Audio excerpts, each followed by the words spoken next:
Alright, so what's up everybody, this is Ruben and this is a beautiful day, and today on the Proven by Ruben podcast we have Ralph Locklear with Southeastern General Contractors. What's up, brother? Doing good. Thanks for coming through. Appreciate the invite. Absolutely. So you're a busy man, you got a lot going on. Very busy. Yeah? Very busy. Yeah. Blessed, yeah. Yeah. So talk to me a little bit about what got you started, because we'll start really basic, but what got you started into general contracting and just, I mean, looking in that field? What started that bug? Money. Money? I mean, but realistically, everything boils down to, the potential. Yeah. So I got started out, got my associate's degree in industrial systems technology. Okay. That, it gave me a good basis for what I'm doing. I didn't plan it that way. It wasn't like a master plan, but, yeah. I knew that I had to get some type of technical training. Right. In manufacturing industry, my goal was to get the degree, get a maintenance job, 16, 17 bucks an hour. Yeah, that was big time. That was big time. Yeah. And, and I did it, and I learned a lot about myself during those years, because when I committed to that, yeah, I got my degree in a year and a half. Essentially, I finished the course out. Was never an A student, but right. I learned that I did enough to get by, like most of us were in school. Yeah. But I learned when I did my final project, the bar was set so low for me by my instructors and by my peers and everything else, and kind of offended me. It was like, hey, I told them my grand idea. I was always late for going to school, my classes, and trying to still kind of hold true sometimes. Exactly, podcast. But it showed me my way, essentially. Right. While I was going, parking lots full. Right. I found the problem, it came to me naturally, like, man, I can't, every time I come, this place is full. I'm having to drive around 30 minutes trying to find a parking space. Right. It would be so awesome to have a billboard display driving in where before you even enter, you could see, okay, that parking space is gotcha. empty. So I'm just, wham, yeah. Good. So I decided, I'm going to do my final project for getting my associate's degree, and I'm gonna solve this problem. Huh. Interesting. Yeah, they told me that's too complicated, Basically, I wasn't smart enough. That probably means you're on the right path if someone's saying it's too complicated and you can't do it. Yeah. So I didn't know it then, but it's helped me even get to this point today, and it's literally taken me this past year to realize that. But now right. I understand it's always been my way, and I'm learning to embrace certain things that I normally would try to shy away from. But with that, I'm like, okay. So now I was given a challenge at that point in time, and everybody else was doing simple, end of project type deals, push average. button, yeah. And so I said, you know what? No, I'm gonna solve. I can solve this problem. We need to partner with somebody. Nobody would partner with me. I want to do simple stuff. That's going to be too complicated, and if you don't do this and pull this off, you're going to fail. It sounds like they were playing not to lose instead of playing to win. Right. And so when I seen my instructor literally sit me down and kind of have a heart to heart and was giving me some good advice, yeah, but really didn't think I could do it. That set the challenge. So the first time in my life I committed to something fully and I focused on it. Yeah. Day in, day out, nights, 3, 4 a.m., building, drawing out the model, taking everything that I had learned and really didn't commit myself to, but just picked enough of it up to do it. Huh. Long story short, I read the program. It's about 250 pages long. It's PLC's programming. It took electronics, gotcha, pneumatics, plumbing, HVAC, right. The whole basis for what I'm doing now in general contracting. But I took more so to the automation, to the electrical side at first. I did that and,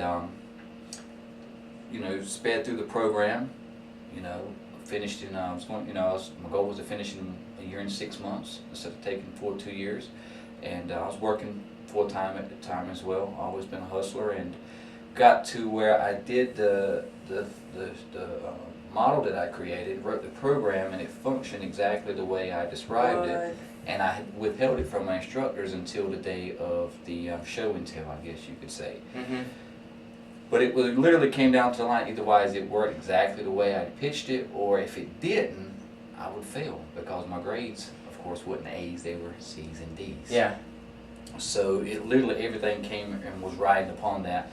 they invited some of the top manufacturers in, locally in Lumberton, where I went to RCC, some of LOF glass plant, I think it was called it at the time, and some of the other industries that were still there, recruit, the talent from the local colleges. Right. And they invited them there, and long story short, I nailed it, man. I mean, I had more parking lot, I had DC motors, reverse polarity, and sensors where the car would pull up and it would have a countdown timer before the gate would rise, and you could see the billboard and see which one that was free. And once I filled up the parking space, the gate wouldn't rise until a timer timed out and actually kicked one of the cars out of the spot, freed up the parking space. And then it would allow you to enter in. And so I went through the whole spiel, the whole presentation, how the logic was worked, the and or if situations, and basically showed them that that model could be created in the real world. And since then, when you go to the hospital, not saying, of course, that I was any part responsible for that, but it just, you've ever had those times where you're like, man, I thought of that. Yeah. And now look at it, they stole my idea. Yeah. But when you go to the hospitals and you see some of this stuff in the bigger cities, that's the exact premise that I had, that I replicated back then. And so I took trigonometry and physics in the same semester, getting them mixed up, and was essentially teetering from failing. But when I pulled that off, I got the top spot in graduating that class. Awesome. And got the job offer that I wanted. And so, it told me then, it's like, wow, I really was at the bottom of the class, and nobody expected me to be able to pull something off like this, but I knew I could. I just had to find that driving force to make me want to prove somebody wrong. Yeah. So I did that, and from there, everything kind of built from that. So that was my real start to figure out that maybe I can do something great beyond what everybody might expect of me. There's so many lessons in that story. Like, one of the things I hear is, take big risk. Take huge risks. As a matter of fact, if I take this risk and I fail, I literally fail at everything. But man, if it goes right, I win big time. Yep. So, and I hear that in that story. That's pretty cool. And it also sounds like, you had something to prove, which sound like a huge driving factor as well. Well, I mean, from where I come from, man, the bar set so low. Right. I mean, I was adopted, drug abuse, alcohol abuse, and, no sad stories here, but it is what it is. And so for me, I'll take I'm already comfortable there. I come from there. Right. It's all upside for me. Yeah. I mean, that's the way I looked at it, And even with business today, I'm not going to say I'm a gambler, but I calculated risk. Right. And so after I got my degree, I worked as an electrician in my field that I wanted to be in. But within 6 months, I was peaked out. Right. I'd see an old guy come in every day. I call him Pops. Literally dragged his feet. Couldn't pick up his feet. Dragged his feet. Full back brace. And I visualized this full back brace, front and back. He was still working. And I asked him. I said, Pops, why are you still working? I know you can retire. This is all I know. I've been doing this, and he gave me his whole life story. And he told me this. He said, the advice I would give to you, and that's one thing I've always had, is that I've listened to advice. Right. And I asked him, what would you do if it was me? He said, get out of here. He said, you've got a whole life ahead of you. You're making the same amount of money I'm making, and you're not gonna do any more. You're gonna have a family, and da da da. So he really sparked a drive in me from there to do better, not to settle for what I thought was already a goal accomplished, which, it was, but I started to research, get an electrical license, starting an electrical company, and then I played the end game. I was like, okay, well, I do that. I know I can do it, but what kind of money am I going to make? What's the potential? Yeah. So for me, I started looking at it, and I started doing the research. I'm like, you know what? My brother built houses. I grew up building houses, framing, laboring. I don't believe I want to go do electrical company, because the average medium salary of electrical company and da-da-da, it wasn't there. And so I started looking at becoming a general contractor.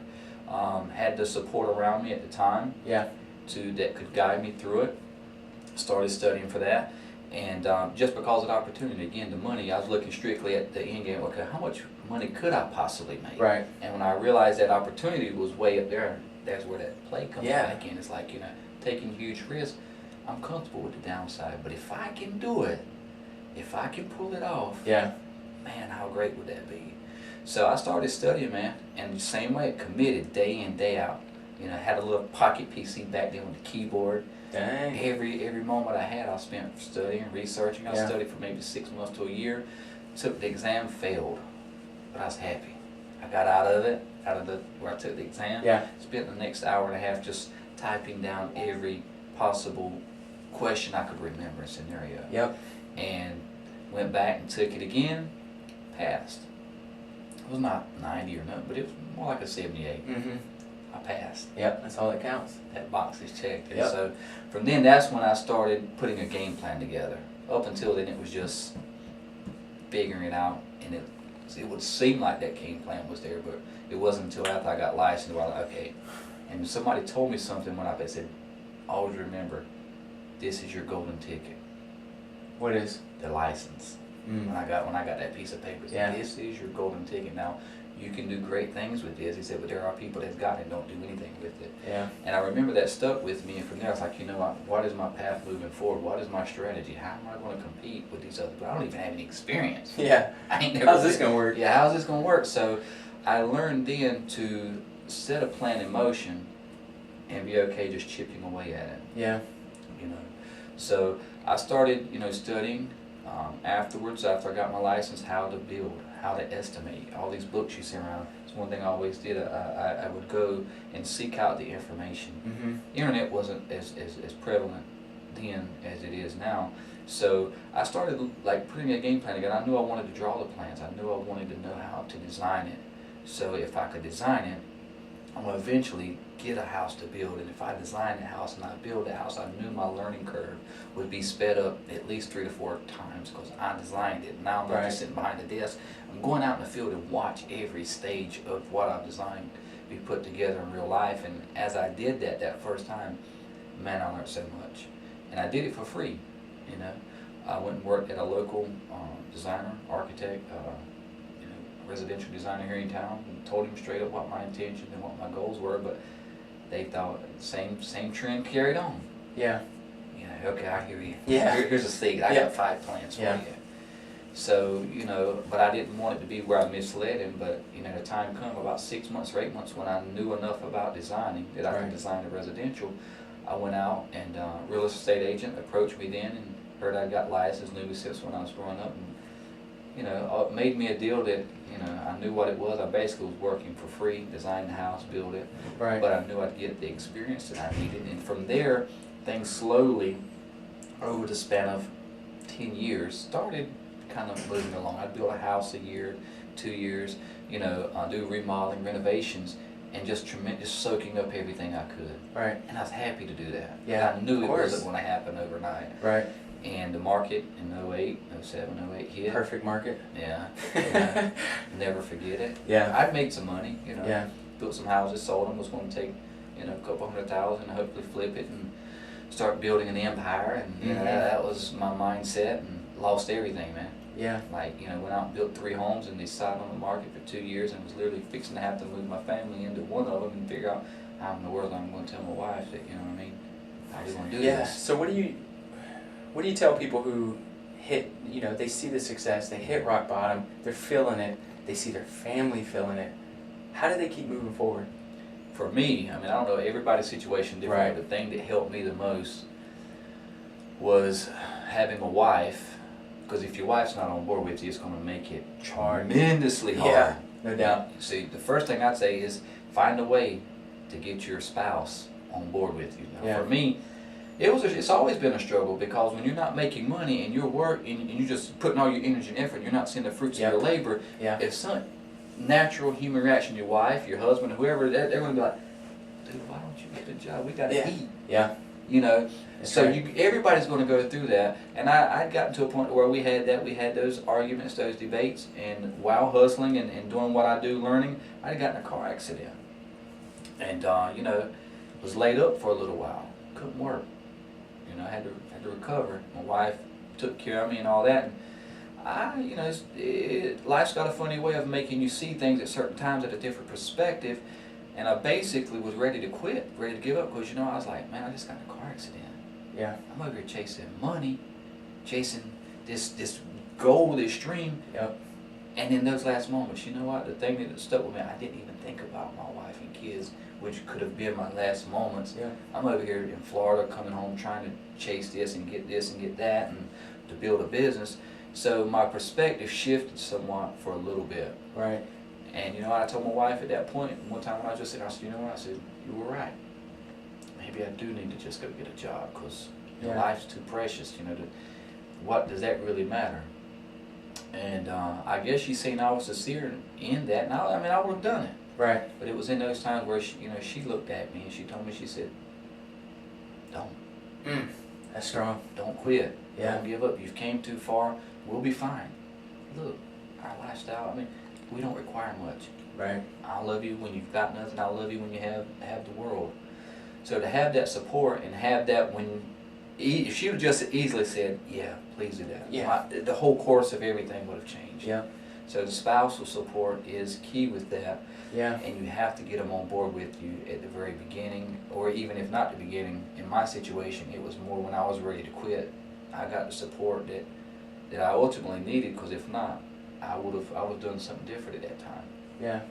And she's still supporting you to this day. Yeah, she's beside me now. Yep. You know, and got massive goals, and our family's in the office every day. So I learned to incorporate the family into the business, so that way it's no division there. And that's where a lot of the problems, I think, as us men, providers, and folks who are wired the way I am, initially without the right wisdom, without the right mentorship, which I never had a lot of. I've had to learn everything probably the hardest way. Right. Take all the hits and still keep moving. But, you know, when I decided to still pursue it, I knew my wife had my back, my family had my back, and would support me if I failed. Yeah. And there's no downside to that. Right. A lot of people don't have that. Yeah. And that's where I knew I was blessed, where some's not. But even if you don't have that, it's easy to quit.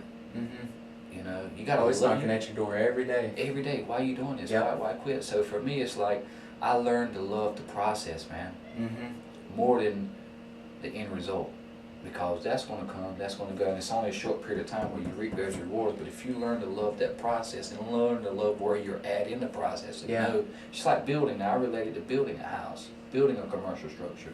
Somebody could lay out a set of plans to me now, and it's going to overwhelm the average person, even somebody starting out. But for me, I already know it's going to take me 6 months, it's going to take me a year. It's not going to happen overnight. Right. I'm going to have to take it in bite-sized pieces and know that process and enjoy it and take the hits as they come. But you know what? The end result's always going to be the same, because guess what? I'm not going to stop. Yeah. Keep learning and keep growing. And I think obviously I never thought of it that way. But being in your end of the business, I can definitely see the similarities in that and in what you've been in life, right? So building a building, the process, and seeing the end result, which is beautiful and amazing. But the only way you can get there is chunking down the process. Yep. And then I go back to with what you said earlier, and with you wanting the goal of being the general contractor, you knew you had to learn these little things. You saw the big goal, you saw the big vision, but the only way to get there is chunking it down. It's just cool to see those similarities. And I think that's where a lot of people get hung up on, we're going to live in a society where it's here now. I want results now, I got to have it now. Yeah. That's setting so many people up for failure, disappointment. That'll make you quit when you don't get those results in the time you think you should. So it always takes longer. A lot of people say now, because they see some of the videos we're doing and some of the success we're having, but don't get it twisted. We're still getting bumps and bruises and still having to learn different parts of the business, because as you grow and as you do more, you have new challenges. And there's a lot of it that I never expected, but I'm used to it now. Right. And so for me, it's not that big of a challenge. I just know that it's part of the ultimate process of growing a business from, 10,000 to 100,000 to, doing potentially millions. But now there comes a new set of challenges. Yep. As far as the skill sets you need, negotiations, selling, communicating, expectation management. You never stop that process. So that's kind of like where I started at and where I'm at now. And it's like I've learned to have a newfound respect for people that has been in similar situations and have built businesses to the point where they grow organization to have 10, 20, 50, 100 people. And that business is providing a service to the consumer or B2B, to where they're paying top dollar for it because they're performed so well and that value's there.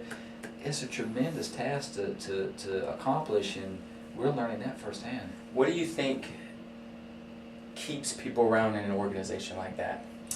That's a tough one because that's exactly where I'm at right now. Right. You know, and trying to build that A team and keep them there. Yes. And the challenge is, I don't know so much how it used to be because I haven't done it before. But I do know the unique challenge of where we're at now is finding the right people, put them in the right seat, and while they're there, keeping them. Yep. You know, and it takes and I'm learning now to look for certain things when interviewing. And a lot of it is making sure you're hiring the right person who fits the culture that you're trying to create. 100%. You know, because if they're not in tune with the culture you're trying to create, money's not going to keep them. That's right. You know, so, and for me, I had to learn that the hard way of doing it the opposite way, and like, why is it so difficult?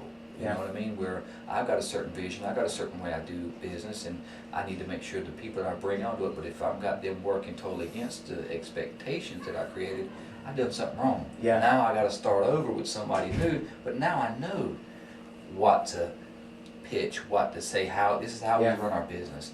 So all that's been part of the learning process for me as well. Yeah, I would say hiring is definitely one of the hardest, and I think you're going to get pressure no matter if it's talent or non-talent. If it's non-talent, you feel the pressure because you always feel like you're dragging them along. You're always you're trying to figure out where they're at and what they're doing next, and it just becomes a headache.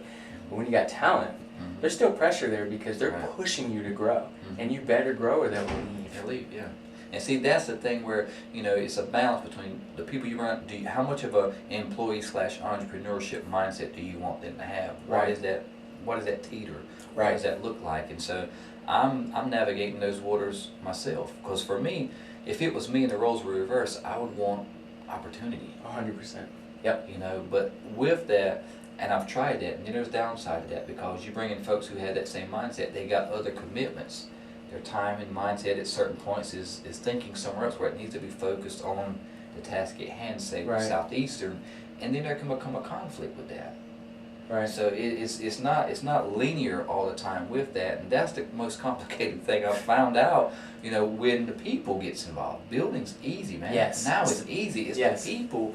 When you have all these different mindsets and these emotions and this person took what you said this way, and I had no clue you had like. So now I got to go get skilled on a little bit of psychology. Yeah. You know, and all these different things to where now I never realized when starting, getting into the construction business, it ain't construction so much as it is, you know, expectation management, psychology, marriage counseling. Yeah. It's all these different things that if you're going to be really successful and grow a business to the point where it's just not, you know, the smallest business out there in that field, but you're really starting to compete with some of the folks in your industry that has a great reputation, you have to learn those skill sets. And I'm knee deep in all that now, but I love it. I've been there. It seems familiar. Yeah. So I've got a good thing going, and that's basically how I got into the business. There was one thing that I always tell, and a funny story is builder come into our office. You know, we got Adam that draws plans for us, so we do all that in the house, and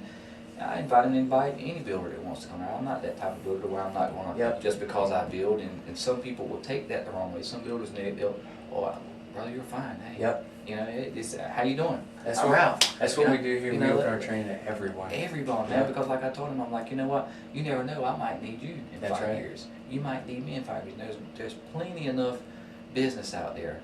And as I was talking with this builder, he asked me the same thing, how to get started, da da da. And I told him one day when I was on the job site helping my brother frame over in Pinehurst, you know, nice homes. I had horse stables in the homes, and that was something I always remember it. You know, like true curved walls, crafts. I mean, skill level has got to be up here to be able to pull that off. And I think that's why I lean more towards the custom in versus just, I never wanted to do the box houses or try to compete with that. I don't ever felt like I could.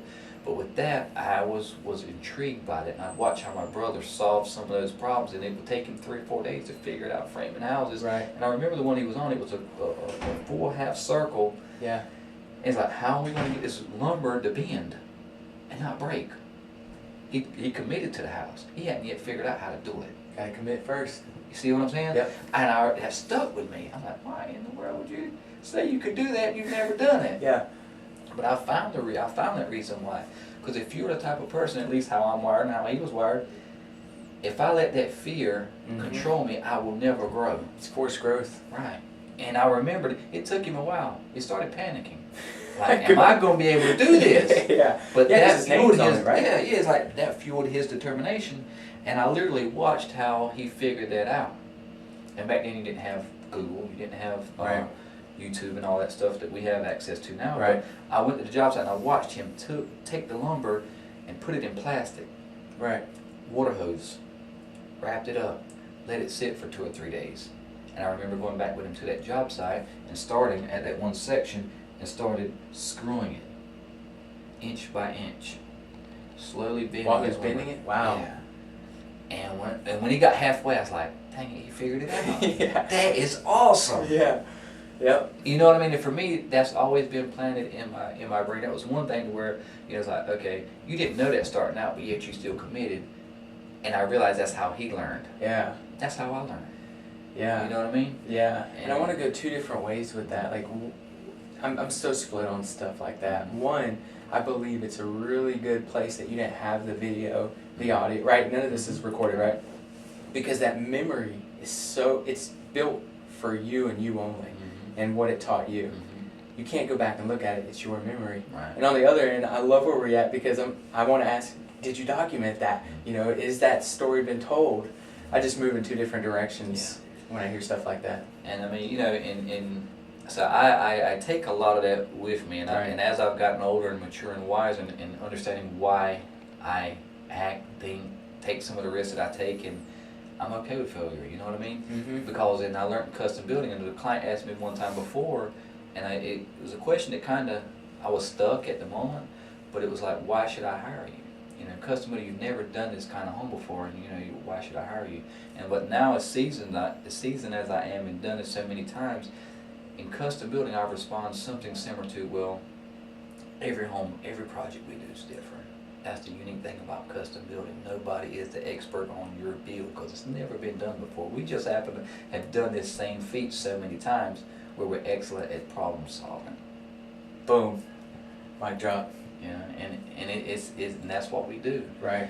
But it was watching him that gave me the knowledge of knowing that for certain type of people, that's how you function. Yeah. You take that risk, you go do it, because guess what, if I commit to it, I'm type of, if I tell you something, I'm going to give it my all to make sure it happens, and I will find a way. Yeah. And so that's the way I've approached business. And I remember another story on the job site, and I was telling the same story to the other builder friend of mine, how'd you get into business? 110-degree weather, summertime, toting plywood, lumber, not showing me the brains of how it works. If you're reading the plan, no, you just took the lumber.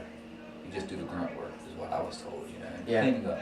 Which I understood it now. I didn't understand it then, but I saw the GC pull up one day, and anytime I had a break, I was going to hide underneath the crawl space. I'm trying to find some comfort, you know what I mean? 110, humid 110. Oh my goodness, it was horrible. But I saw the GC pull up in this nice white pickup truck. He gets out, and I see my brother instantly straighten up. Yeah. Hey boys, what you say? This is the boss man here. You know, and you've seen all these rough characters all of a sudden now stand up straight and try to speak proper. You know, we're Lumbees and ain't too many of us can speak proper without a lot of training. But that intrigued me, and I paid attention to that. I said, yes sir, da-da-da. You could tell that authority was there. Yeah. So when he came back, you know, they had to redo something, it wasn't right. And I'm like, how does that guy know how to tell my brother what to do? He ain't even here. And I asked him, I said, who is that guy? He said, that's my boss. I was like, well, he's a general contractor. I said, what does he do? And his response was, he don't do nothing. He just comes to the job site and tell me what to do and I have to do it. And that seed was planted in. I said, I want to do what he does. Because from the perspective, it's like, man, you're riding around. Yeah. You just get out, point, tell people what to do, and they do it. But little I know, there's a whole lot more to it. But that seed was planted in, and I even didn't realize that until later, that now that I'm in the business, how all those little things have played a part in getting me to where I'm at now. You know, and so that's kind of like the backdrop of how I got to. Do you still know that GC? I know of him. I hadn't been. I've been wanting to look him up.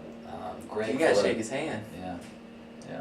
And I met the builder that came into the office, and my brother used to frame houses for him. And so, you know, that was kind of one of those similar situations where, I remember, and you got to telling me a house he was built, and I remember being on it. And, you know, the fact that he's still in business and knowed me when I was, you know, kid coming up in the business, is still in business, and now we're talking shop.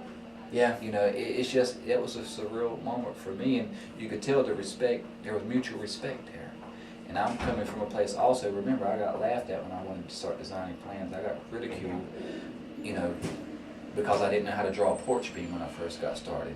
When I was designing another builder's house plan, this guy here is the one that says he wants to be a builder. Yeah. And has a laughing stock of the office. Yeah. You know what I mean? But I love that. Mm-hmm. I love the underdog story. But I don't mind putting in the work because I earn it.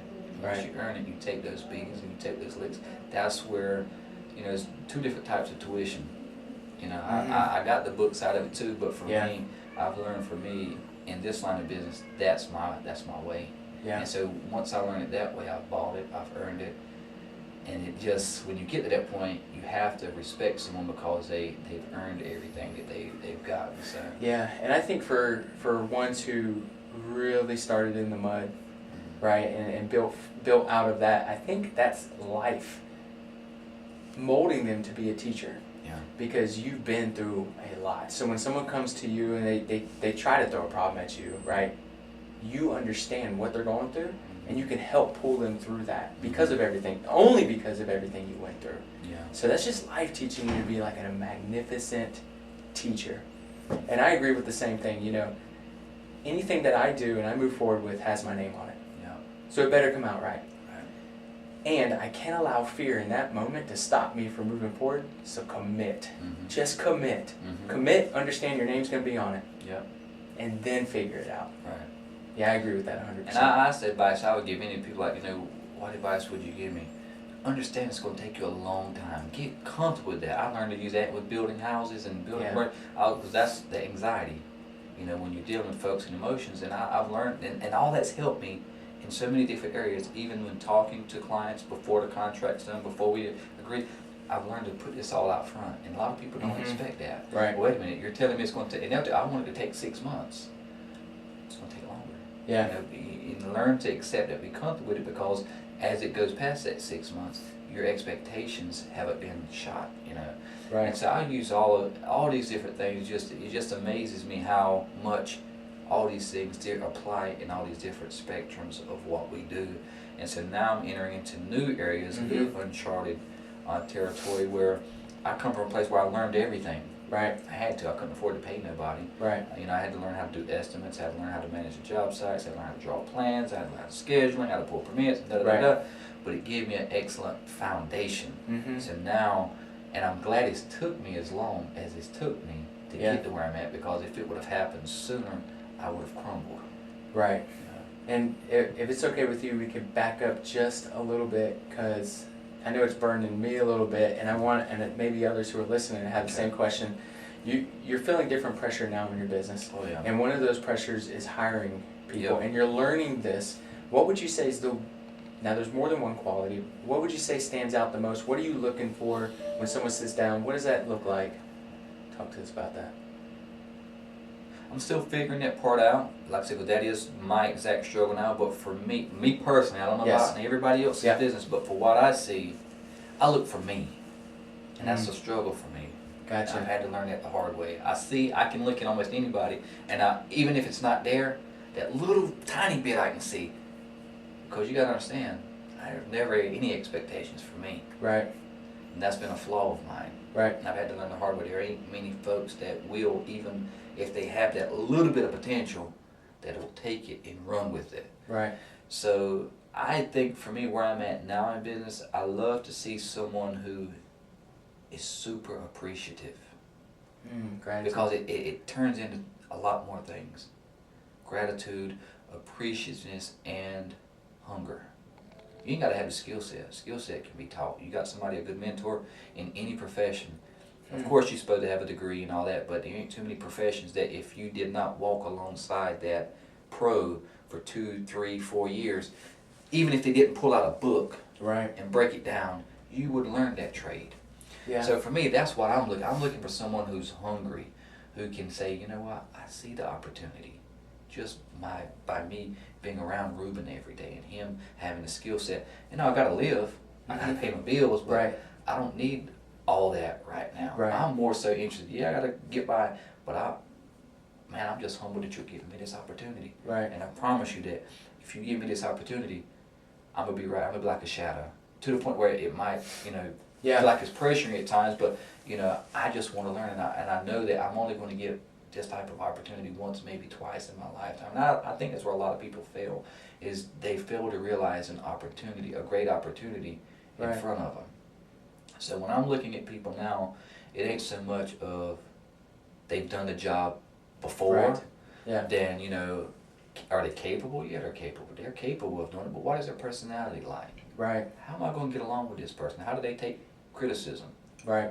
What is actually driving them? What is their goals? And how appreciative Mm-hmm. are they when somebody does them a favor? Yeah. Because for me, in the culture I'm building in my business is family oriented, and it's built around largely about how I came up in the business, how I came up in life, and to me, I know that's what brought me to where I'm at, is being appreciative.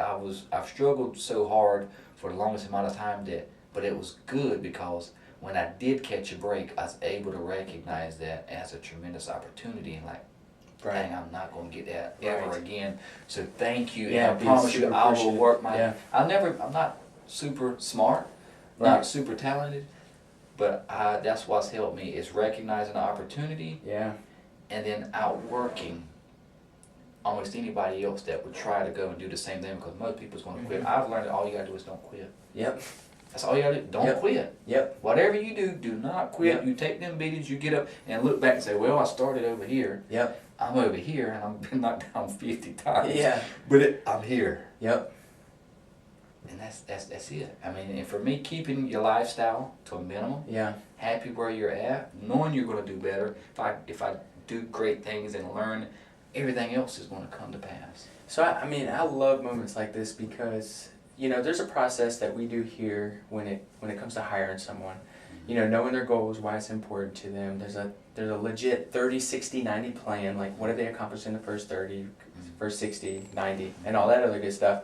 But there's also something I started looking at that I'm looking for in people, and I say they got to be able to G-hop. And everyone's like, what the heck is a G-hop? Yeah, what is a G? Yeah, but if you know me, I love acronyms, right? Yeah. Or anything to make the process simpler. And one is, the G is grit.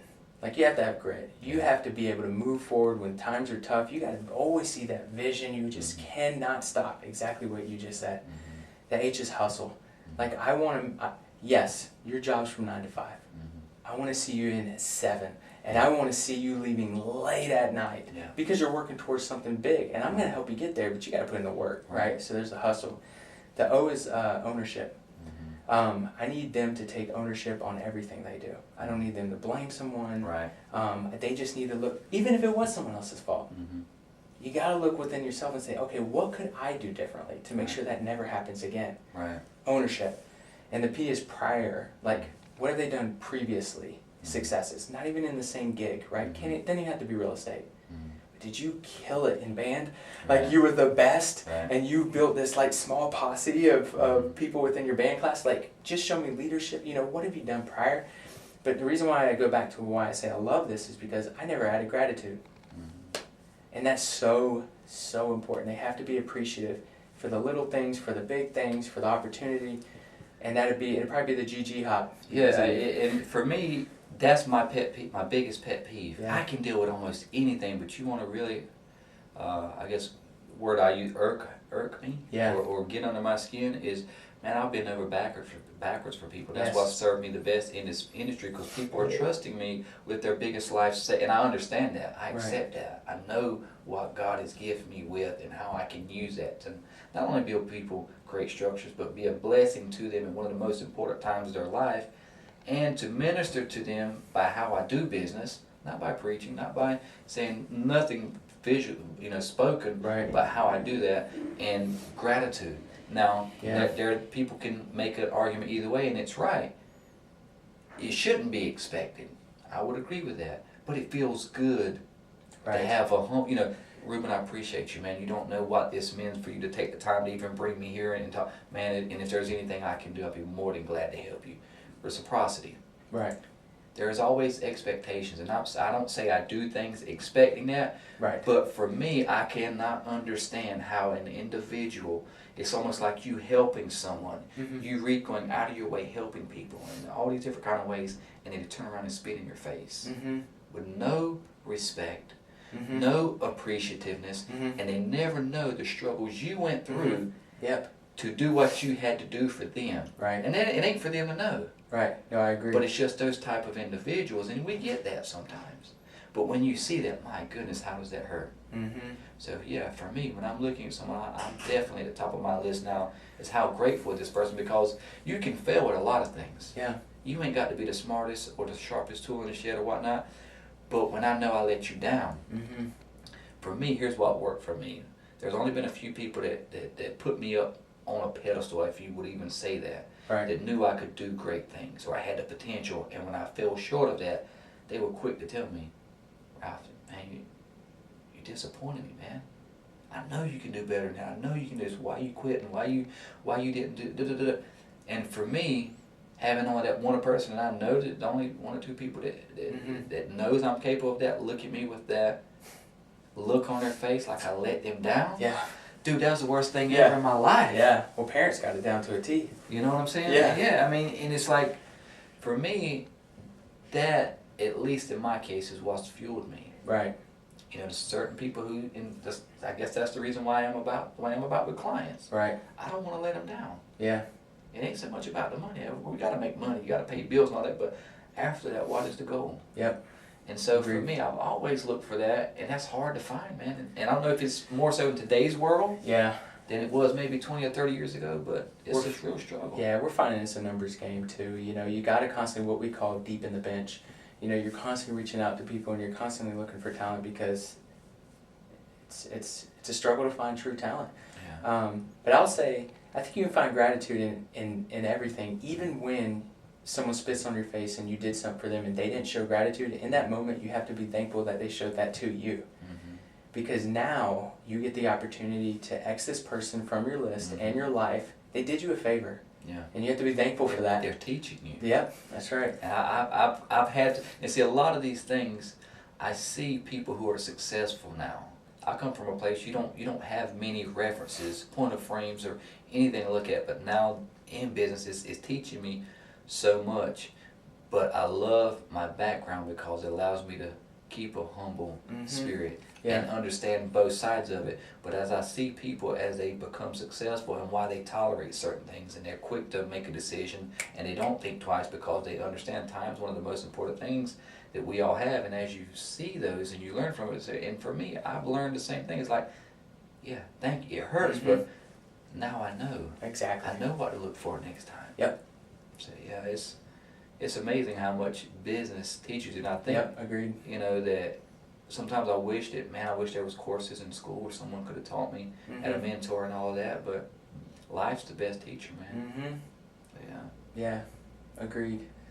I want to move into a few questions that I have that I usually ask people, and it really didn't even come from me. I'm grateful for Tim Ferriss, because do you know who Tim Ferriss is? I've heard of him. I haven't followed much of his material, but the name is familiar. Yeah, he's amazing. He just came out with another book. Oh man, I can't think of it. Sorry, Tim. But he's asked billionaires and super successful people these questions, right? And I was like, well, this would be pretty cool to ask. So, if you don't mind, I'm going to go ahead and ask you these questions, okay? All right, so number one would be, what do you believe separates excellent from average? What separates excellence from average? In the field that I'm in, excellence looks like this. Average is being content with it being blah. It works. Yeah. Excellence is someone who will go and look at something that, to the untrained eye or whoever, they look at it and it's like, yeah, it'll work. Excellence is like, nah, that's not what we do. Yeah. Here's how we could do this better. Let's break this down. How can we make this smoother, faster, better? And that's the way I approach how we do building or whatnot. Yeah. So excellence is someone who will go look at something that's already been done per se, but then figure out newer, better ways of doing it better, quicker, faster, easier. Yeah. and to a degree to where people say it can't be done. A lot of things I've heard when starting, before I really found my lane and my niche here in this local market, nobody does that. Yeah. Was the tagline. No builder does that. I wonder what have you had no challenges in your life? No, everything's a challenge. I know. Because here's the thing, challenge. and 100%, and I agree. I think the more we talk, I'm finding that if you didn't have a challenge in something, you're going to find it. I'm gonna have a challenge somewhere. Yeah, because you only, and you don't, not just only. Mm-hmm. A lot of your focus is in solution. Solution. Yeah. So, even if there isn't a challenge somewhere, you can see, and correct me if I'm wrong, you can see where it could be adjusted just a little bit better. That becomes a challenge. Now let's find a solution, because if I think it, it can 100% happen. Right. Well, let's chunk it down and figure this out. Break it down in steps, because another thing, I look at all the different trades, and I've been at this for quite a while now, but one of the things that I always catch myself thinking, if it's in real estate, if you're an electrician, if you're a plumber, you've been doing this for 25 years now. Mm-hmm.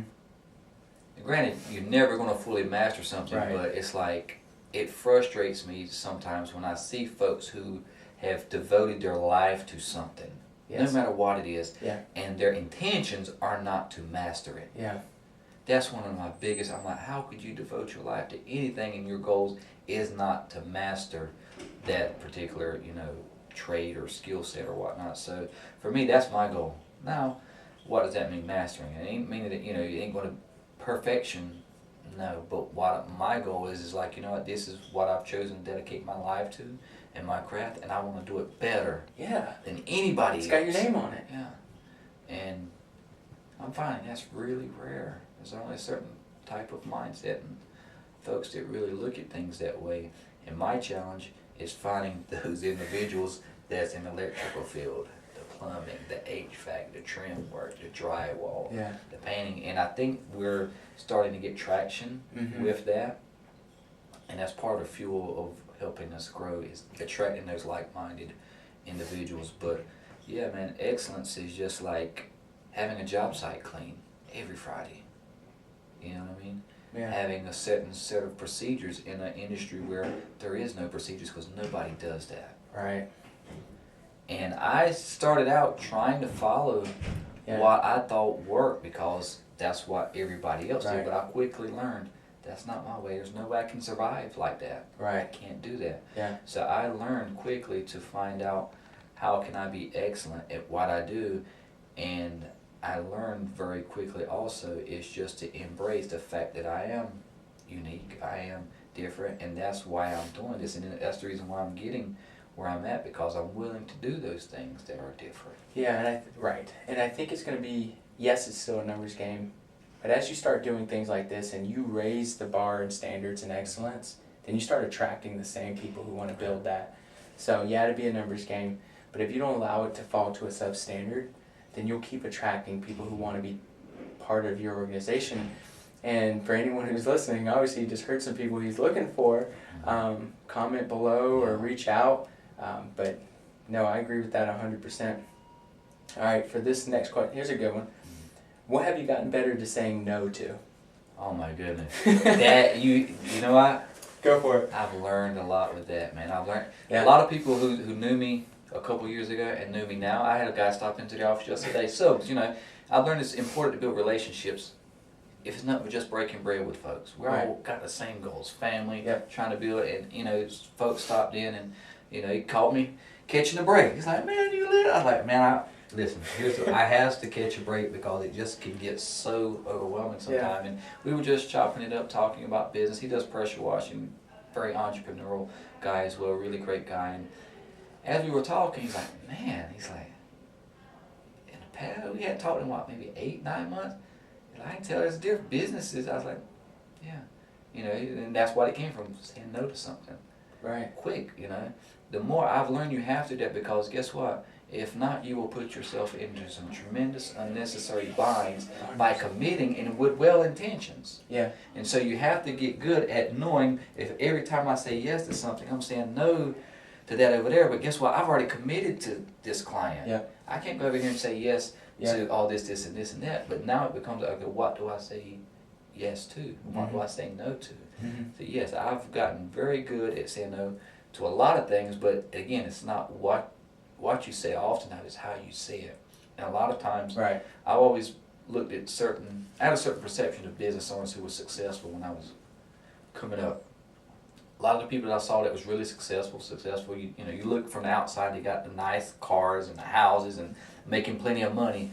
They were, arrogant, they were buttholes. Mm-hmm. Like a lot of us would say that, just rude, and man, I would never want to be around that guy. Mm-hmm. I never wanted to be that guy. Still never want to be that guy. But what I found is there is a line there. Yeah. Because there is a fine line there. Yeah. But my goal is to I don't want to be that guy. Agreed. But you have to be straight. Yes. You have to be blunt. You have to be to the point. But how can you deliver that message Mm-hmm. and still be likable? Right. And people still respect that. And see, I only saw one extreme of it. So that's where I'm in the process of learning, hey, there's a certain way you can say it, be nice. Nope, I can't commit to that, but what I can do, we can do this, this, and that. Mm-hmm. How does that sound? And there's all kind of skill sets that just went Right. into responding like that. Yeah. I've had certain things, I ain't going to say controlling the conversation, but already knowing where the conversation is going before Right. it gets there. Yeah. So you've already prepped for that outcome that you want to have happen. Right. And the person still isn't put off by what you're saying, even though you turn them down on whatever that offer is, even work. Right. That's another tremendous thing for me. I never expected having to turn down so much work. Yeah. And I made the mistake of saying yes. Yeah. As we're getting busy, hey, there's an addition, could you come out and give us a quote? And I was at a point in time I'd go out and give free estimates. Man, I found myself driving and giving free estimates only to give them a quote for insurance, and they're going out and just subbing that out. But I spent 2 or 3 days giving out and not landing a job. Right. So I've been there too, and I've done that. So I learned that even now, as busy as we are, I learned how to say no to that. I'm sorry, that's not our lane. Our lane is strictly new custom home builds, new commercial construction. We do not have the crew or the setup for that, but I can refer you to someone who is geared specifically for that and would actually probably give you a better service than I could. That's right. So it becomes a win-win. It's a win-win. Yep. And if you're not careful, and if somebody don't share that with you, or you don't pick that up some way by self-teaching, reading books and stuff like that, then that can become a detriment to your business as well, because you don't have that, you rub that person the wrong way. Now they're going online, blasting you about how much of a arrogant person you've become and things like that. Yeah, that's a good point. I mean, so, I'm learning a lot to things to say no to as well. Mm-hmm. And although I guess it's been an internal dialogue, Mm-hmm. you're right. Like, where's that line to where you don't want to sound like an a-hole, but you have to respect the time that you've allocated for something. And if you say yes to that, now you're saying no to the thing you've allocated time towards. Right. But how to say it, how to end it in a question where they see the benefit, right? Like, how do you build that skill to where you're saying no, but you're saying it in the best way possible? I think someone who's got a natural humble spirit, but for me, that's what works for me. So my way of doing that is I still treat people the way I want them treating me, and wording it in a way where you can't help but agree. Ruben, I'd love to, brother, but out of respect for time, I've already got a commitment over here. Right. Maybe in 2 or 3 months I'd love to, but I've already gave these folks a commitment. Just like with you, if I was to give you a commitment, I definitely want to do that. But I don't want to stand you up consecutively. So let's plan on touching bases maybe in 2 months or so. And if I can do that, I definitely will. How does that sound? Well, that sounds good. I don't want to be stood up. That sounds amazing. You just looked at it and told me straight up. Yeah.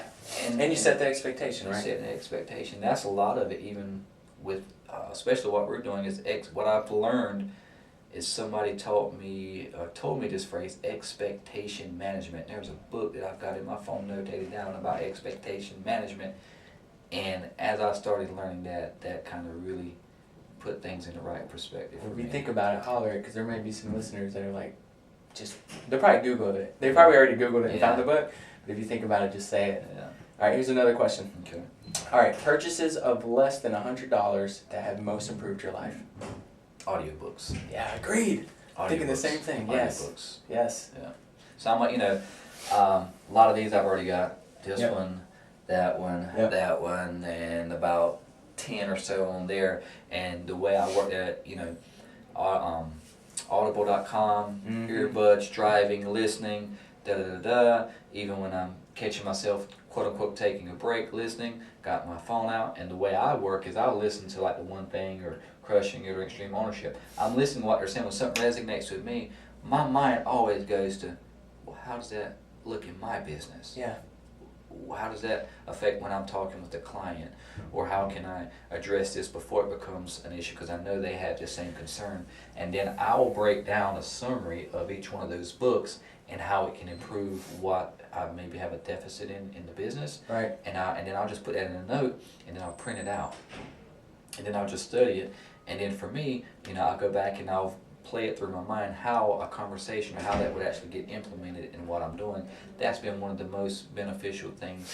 It's helped me go from where I'm at to where I'm going, and essentially helped me get to where I'm going is having what I call my mentors. Right. Those are my mentors. Yeah, for sure. You always got to reach to mentors. For someone to say they don't, invest in an Audible, like you said. Yeah. But what I heard there was that you take action, right? You don't just listen to the audiobook. You're very purposeful on hearing, or if you hear something, you're very purposeful on putting it into action. Reminds me of something that we have here called the GPS, right? So if you're reading the book, you hear a gold nugget, you put it down in your notes, and now you have to take action. The goal is the action, right? What's the goal I need to accomplish with what I just heard? And the P is, it's a GPS 135, right? The one goal, 3 priorities. So what are the 3 priorities I need to put in place in order for that goal to happen? So what are we doing, right? We're chunking it down. And then the S is, what's the 5 strategies for each priority that by focusing on these strategies, the priority is going to happen, the priority is going to happen, the goal is going to happen. So we build a GPS on even the things that, but it's a very purposeful thing, right? You don't just listen to it just to listen to it. Right, yeah, no. You got to take action. Yeah, I'm always listening. What's that one thing out of this I can get to where, I might not get anything, but he said that one thing, man, that would have solved my problem if I heard this last week. I could have did this, I could have did that. Yeah. But another thing on that same token, one of the things that helped me the most was when I heard about the straight line system. Now, Jordan Belfort, he's got a movie out. I totally don't like his antics and all of that, but I learned even with him. Yeah. I always learned to look at you take the good and, everybody's got good and bad. Yes. It's up to you to discern what you can learn from anybody. Exactly. So with him, the thing that resonated the most with me, when he drew that line across the board on one of his videos and said every cell is the same. Yeah. It was night and day for me. It's like, that is right. Every cell is the same. You start here, and for me it looks like meeting with a client, they're calling up. Yeah. And it's your job, my job, to know where you're at in the cell, know the end game, and know thy client so well to where you know almost every single question, objection, concern that they're going to have along that path, and be smart enough to know some clients are going to be further ahead. Right. If a client calls me up and they're wanting a book, they've already researched me, they've already know what price points I'm in. Why am I over here? Starting at the very beginning. Why am I? I'll lose the sale doing that. Yeah. Agreed. And I did that. Yeah. My one of my closest friends, business partners, scorned me in one of the first meetings he set me down with. But it's the best thing that ever happened to me. One of the only 2 people I mentioned, was referencing earlier about letting down. Right. But he was honest enough to tell me exactly what he thought without holding it back. Right. He told me, he said, dude, you suck. Them people was ready to get out of that meeting, an hour ago. You don't know how to read people. Right. You don't know how to sell. You're never going to get to where you need to be and what you're capable of in this business if you don't learn how to sell. Gotcha. He's like, and all I could do was like, wow. And I know he's telling me the truth. Yes. Because he cared enough about me, and he did it without people around, of course, and all that. But I knew right now, I was like, you know what, he's right. And I replayed back, and looked, and I seen the action, but I didn't have the knowledge at that present time to recognize what was going on because I was so green. But then I knew what I needed to do. I knew what I needed to get better at. But that straight line system, when I seen that, it allowed me to create a blueprint of that process, those chunks in that process. And so, and I remember it, and I was able to recognize it as it was happening. I had 3 appointments. I'd got the first part right. Yeah. Got the appointments. Yeah. Qualified them. Yeah. Prep them for what was going to happen in the upcoming meeting. I could tell through the upbeat tone in the phone, which was taught in that course. Right. I told him, I said, well, I got 3 appointments. He's like, well, what are they looking for? What price range, da-da-da. And I told him, it's like, giving me some pointers, because remember, he sat in a meeting. He's right. like, you're going to blow it. Yeah. He's like, you're going to blow it based on how you had the other meetings, right? And so I was like, nah, I said, man, I'm going to close all 3 of these. You need me? I said, nah, I got it. You good? All right, man, yeah, okay, so you good. Walk me through it. And I started walking him through it, and he's like, And he's very good at being one of those type of clients that will throw you all these rebuttals, and right. He's like, wow, you've learned a lot. He's like, okay. He's like, all right, well, let me know how it goes. Closed 2 of the deals out of the 3. Nice. 5, one's over $500,000 custom home. The other one's about $600,000. The third one, but in the first meeting. Yeah. And the reason why I was able to do that was partially because I learned that system and learned how to break down that process in those chunks. Right. Where I knew what his objections was, and I positioned my whole meeting around going ahead and addressing that before they could even speak it. Right.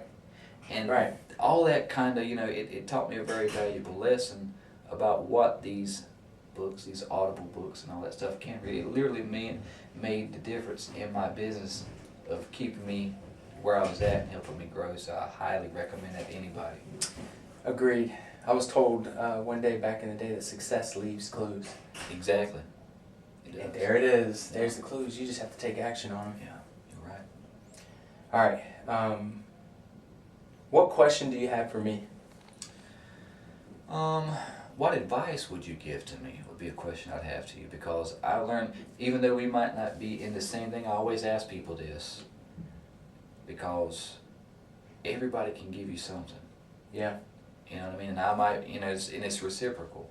And it's just that one thing that can mean the difference, because, you're, of course, also very successful, have a keen mindset of business, and a lot of people sometimes won't give advice because, well, hey, I don't want to come off saying something. They might take it the wrong way. Right. But I'm very open to that. So for me, I know that you rub elbows with a lot of smart individuals. You're in the real estate business. You've seen how other builders do things, and you know the lane I'm going in. So for me, the question I would have is like, feedback. From what we're already doing, what would that look like? Yeah. So naturally, I just want to go to all the positive things that I see. Right. Mm-hmm. That's what's attracted me to you, your business, your team, your brand. That. It's everything that is. It's going in the same direction that I'm going in. Right. I mean, building your brand, telling your story, the way you're doing it, documenting everything. Like, I love it. This higher standards. To fully answer that question, and I feel like for you to get the most value out of it, I would have to get deeper into what your goals are and why they're important, in order to feel like I'm giving you a very valuable, just something to help you out in that aspect, in that moment. But for right now, I would say I'd want to sit down with you, and I'd want to interview for a position, not to truly get it, but to do a mock thing. Because I want to see your process on bringing on talent. I want to see that. And I think through that, I could say, tweak here, pump that up, scratch that. I mean, I'm learning it too. However, we built a process. It is a plug and play type of thing. Now, there are things that you have to be intuitive about. And like you said, you're watching, you're reading. Everything's data, what they say, how they move. But I'd want to do that. And I guess, and I know this around, I just kind of moved right around that question. But the advice I would give you, I think, lives in that moment. Yeah. And so, outside of that, the other question I would ask probably is, in relating to what I'm doing besides giving advice. It's a tough one there, Ruben. If you weren't doing what you were doing as of right now, what would be the alternative?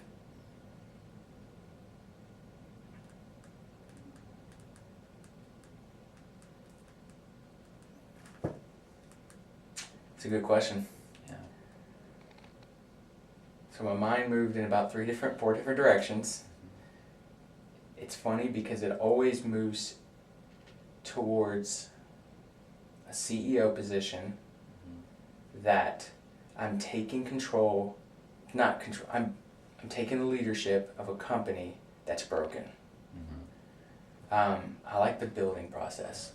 So it's the reason I just started this coaching program 3 months ago. Ran our first quarter numbers. The people in our coaching grossed over $75,000 in this first quarter. People coaching with me. Awesome.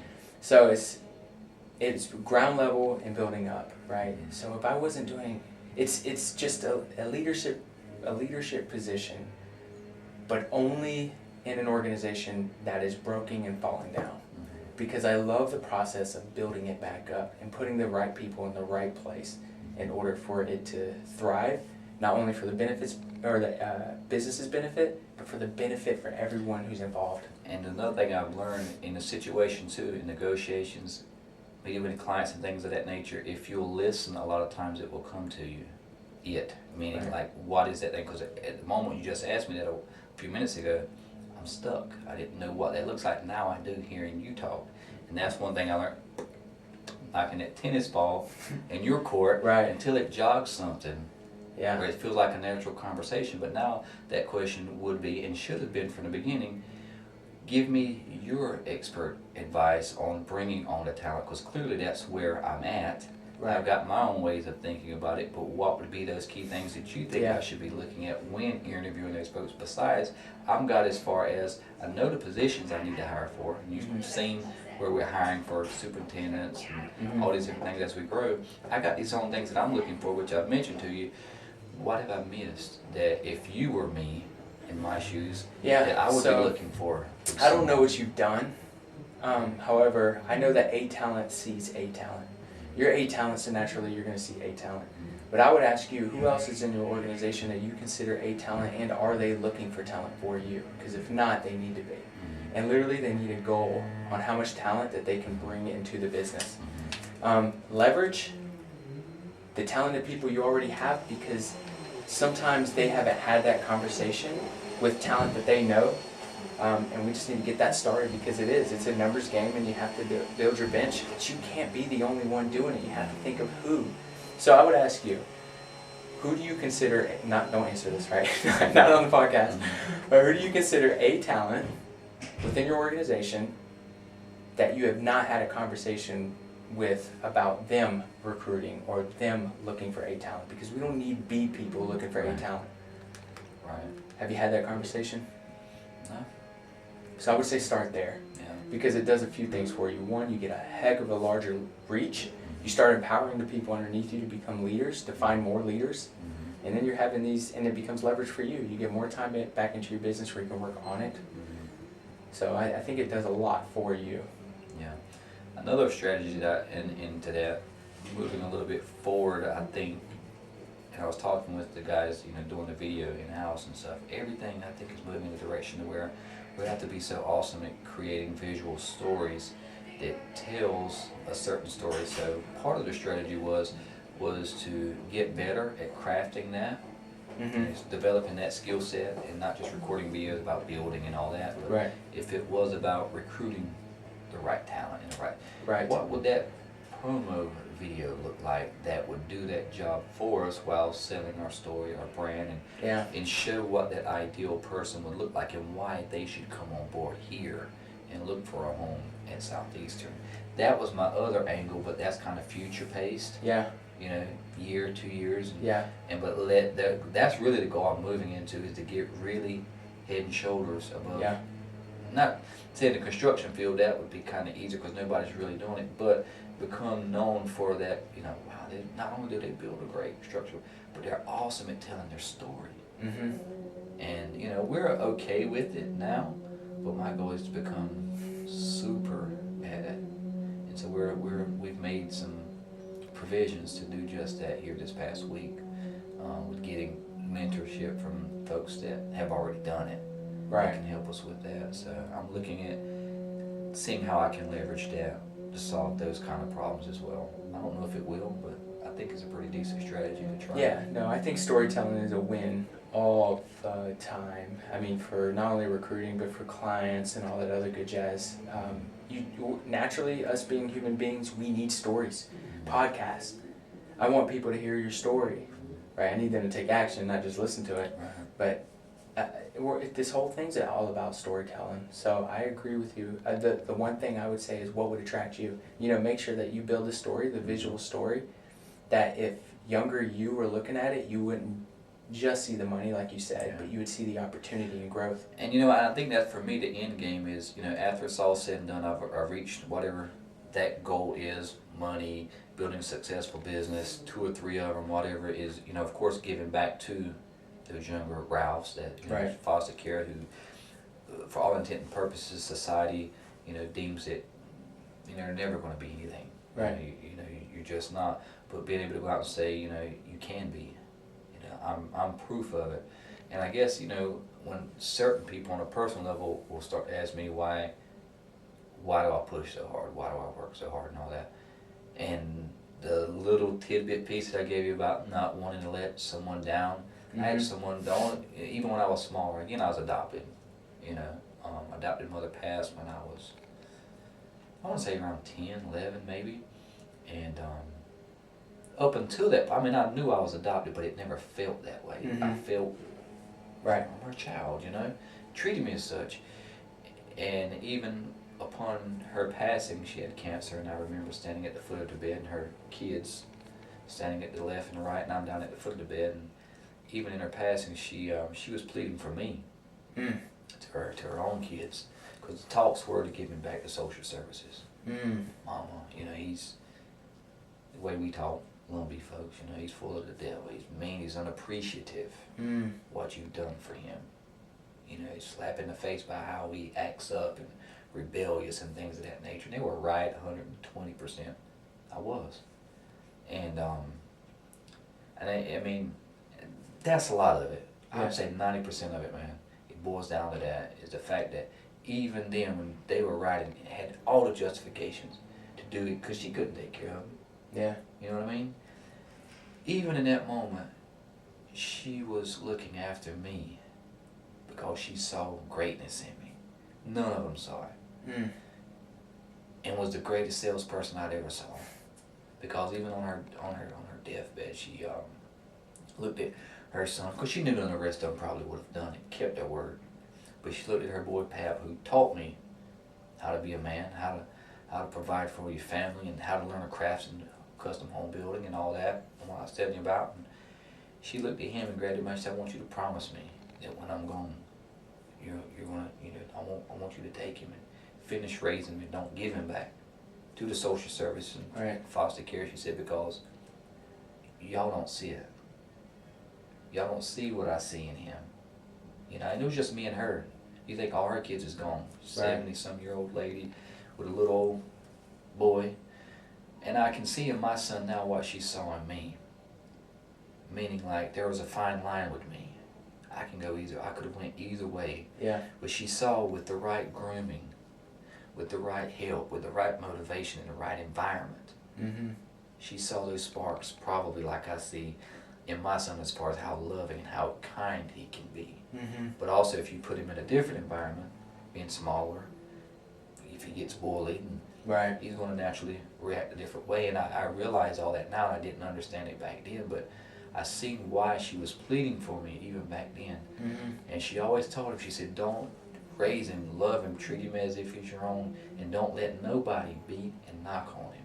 I never understood why she said that, but now I get it, because if I was in an environment where I would have reacted a certain way, and I would have turned out a different way than what she knew I could have, because she saw me in my best moments because of all the time we spent together. And he made her that promise. Okay, Mama, you're going to be all right. No, I'm not going to make it. You know, not this time. You know.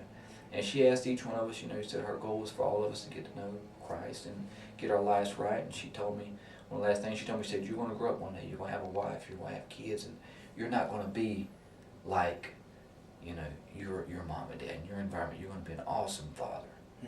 You know, awesome husband, and you're going to surpass everybody's expectations. And I look back on that a lot. You know, life hits you, you get discouraged. Sometimes you do want to quit, man. It's a lot of weight to be toted on your shoulders. And I think back at that, you know what? And that's always the things that fuel me, because I knew that she saw in me what nobody else saw in me. even when I didn't see it, nobody else. And she told him then, she said, because one day, she said, I'm going to be gone, but one day he's going to prove every one of y'all wrong. Because they was in there talking to her, trying their best to persuade her into sign the papers, Right. I think. Right. I think that's what was happening. And she said, he's going to show every one of you, and one day you're going to see greatness in him, to see how great that I see, I know he's going to be. And she was crying and pleading for me back then, I think, from what I remember. And her son agreed to do that. And I'm just so glad that I didn't quit and I had that motivation. It wasn't motivating then, but as I got older, life started settling in. That's been the thing that's always pushed me, is that expectation was set of me by one person who knew I could achieve great things when the world said he's not worth it. You can't do it. Give up on it. You know, so my why, that's my why, is to not only prove her right, but she also said, you know, how much of an impact I was going to have on not just my wife and my kids' lives, but the other people that surround me. And I don't think there's a way for her to possibly know what I'm doing, but I like to think that the work that I do with the business and helping people achieve their life goal and making what my long-term goal is to make such an awesome experience out of what is, I believe, is the most complicated business model that there is. To like, wow, there's something different about those folks. They've really got it, and they're really worried about truly making us happy, not just the money and all that. And hopefully see a spark of what she was selling her kids on back then to everybody I deal with. You know what I'm saying? That's, to me, that's success. The money, the whatever else comes with it, that's just icing on the cake. But I had her and two more people that had that kind of belief in me my whole life. Yeah. And so I worked to always prove them right, man. The way I can never say, you know you're not meeting your potential. Yeah. Do you believe you're on the right path with that? Yeah. I mean, just where I'm at, I feel like even if nothing else was to happen, the fact that my kids will never have to worry about feeling the way I felt coming up. I never knew my mom. I knew my mom, but I didn't know my dad. And the fact that my kids have their mom and their dad at home with them every night in a happy home. You win. Everything above that, Yeah. is the icing on the cake. Yeah, and you see that through the posts that you post on Facebook, because you're good at telling the story, right? And a lot of people need that sometimes, you know. And when you say that this is what it's about, or this is the one thing, and you're hanging with the kids and the fam, like that's a reminder for people that hustle's great, you know, keep hustling in order to grow an empire, but understand, like this is what it's all about. So it's cool to see those posts as well. Yeah, and it's a fine balance, and that's struggles. That's a struggle for me, because in the position I've been in, is a lot of times if you don't make it happen in your business, if I don't make it happen in my business, it's not going to happen. So I'll, without being put in check, sometimes by the wife, even my kids, or even some of my other family, workaholic. Yeah. You know, to where you don't stop. Yeah. And so to me, anybody, that's always going to be a struggle. And finding that balance, man, that's a real tough one there. Yeah. I mean, do you find the same thing with what you do? I mean, I think, you know, because at one time I was raising my daughter, I was going to school, I was trying this real estate thing, and I was working at UPS. And you have to figure out, okay, how am I going to throw 100% to UPS so they know that I should stick around and I should get more opportunity? How should I throw 100% in real estate? You know, so I know that this can get me, honestly, eventually out of UPS. How do I put 100% in being a father? And how do I put 100% into going to school? Like, it was a lot. I think time blocking was the best. To not interrupt. The same thing we go back to, what do I say yes to and what do I say no to? And get very purposeful. If I time blocked something, if it's with the wife, or now, right, if it's with the wife or if it's with the kid, soon to be kids, then I'm going to make sure that I've time blocked. I've made sure not to put anything else in this time for a reason. I said no to everything else and yes to you, family. And I'm going to ensure that I'm here. Like, I'm going to be here. I'm not going to be one of those people where I'm here, but I'm not really here, you know what I mean? I've gotten very serious. If you look at my calendar, you probably throw up. It is just loaded down, but it's what keeps me straight. Right. Because if I'm coaching or whatever I'm doing now, I'm going to make sure I'm putting 100%. That's my one thing in that time. And I'll say that's the best leverage that has truly helped me out in my personal and professional life. Well, I'll tell you, I mean, that's the thing that I've gotten, I mean, out of this time here, because truly with me, that's a struggle. Yeah. I mean, you just vision coming from the story I've told you how, for me, I don't have to have nobody to push me. Right. Anybody, I push myself harder than anybody's ever going to push me because of that expectation I put on myself. Yeah. But also, too, that is one of my biggest struggles, is knowing when to. Yeah. And then free that from thinking, okay, I got this going on tomorrow, I got to do this, I got to do this. Yeah. And then just, okay, forget that. Right now I'm here, you know, because at some point in time, you know, I have to stop and think, you know, every day is a gift, and if something was to happen with a child, one of my children or something, yeah, I'd end up regretting that. Yeah. And what is that balance? I mean, it's a real struggle for me, and it's something where, I mean, I'm glad you shared that with me, because in the moment you were saying it, I'm finding myself saying, I got to do the exact same thing, and how do I do that? But the struggle is there is where just finding a way to do it when you're not naturally inclined to do it, it's almost like you got to form that habit too. Yeah, and I did. It wasn't, none of this came naturally. But the temporary pain was outweighed by the long-term benefit of it. Yeah. So I'm okay with the temporary pain of learning how to do this and turning it into a habit and failing. And then picking back up and doing it all over. I mean, we get to the point where the wife says, hey, what do you got going on at this time at that day? Because I want to hang out. And I look at my calendar, if I've got nothing, I'm time blocking wife time. That's it. But I will say one of the things that's helped me, this phone right here, I don't keep the volume up. I don't even keep it on vibrate. It doesn't even vibrate. It is constantly on silence. So if I put my phone down, I'm not going to be distracted by I'm not. Right. And I've done that for years. And people think that's crazy. How do you build a business and it's always on silent? Right. Because I respect the time that I've allocated, that's why. And see, one of the things it's taught me and what I'm doing is, same thing, you're here, mine's silent, it will vibrate or whatnot, and I'm slowly getting to that point, but what that looks like for me is everything's a teacher for me. Right. Meaning, like, if I drop the ball or something like that, and I did, you know what? My goal is I need to get to a point where I've got that person that can handle that for me. Yes. So that way I can focus on it. So that's what I'm building towards. You know, even it's coming back full circle. So for me, that's my mind says, okay, that is a problem, but yes, this is my priority. So what is the solution for that? If I had someone that could take those miscellaneous calls, taking an hour out of my day, out of all this stuff, I don't need to be bogged down with that. Right. You know. Agreed. And that's why I'm pretty proud to be in a position to know what I should be coaching real estate agents, because, you know, there's a lot of firms out there that say you're the agent, you do buy side, sell side, contract to close, listing coordinating, market, like you are the person.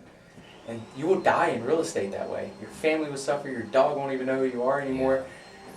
And one of the big things we teach here is leverage. There's different levels of this leverage eventually where you put a CEO in charge and you no longer are actively in the business. You can focus on different ventures if you'd like, but you built a business through leverage. And by the way, you're not only building leverage to leverage more time back into your world, so you don't have to worry about stuff like that, you create opportunity for others. Like, you not only build your empire, you're building other people's empire in their personal and their professional life too. It's a pretty cool thing. Yeah. But you only do that through business and leverage. And I think, you know, what we're starting to do too, I mean, you know, like networking and reaching out to people, you know, like yourself, and that's something I hadn't really done, but I know that's something I got to kind of start willing myself into, instead of what's got me to where I'm at now might not necessarily be the best. It's work, but it's not the best way, man, like having to figure it out the hard way, instead of picking up the phone and say, hey, you know, what would you do in this situation? Or here's where I'm at, how would you look at doing it? That's what I think is important about a coach, to be completely honest, because it's not all motivation. Right. 100%. But we are looking on the outside. While you're in it, we can help navigate because we're not in it. Right. If that makes any sense. Right. We're the coach. We're on the sidelines while the football players are playing, right? We know what the next move should be. And sometimes we get so caught up in our business that we don't. Right. And we need to look up and say, Coach, like, where do I go next? How do I hire talent? And what am I saying? So, no, I agree with you. Pick up the phone. Yeah, you know? All right, so last question. Okay.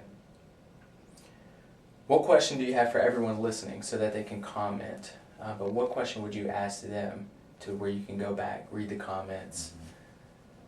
Well, it's just some of the things that, you know, that they struggle with, that they feel like with someone like myself could give back to them and, you know, be of value to them, you know. And so as we go back and look through the comments, you know, I've been doing it for a while, you know, since 2004. I know the struggles.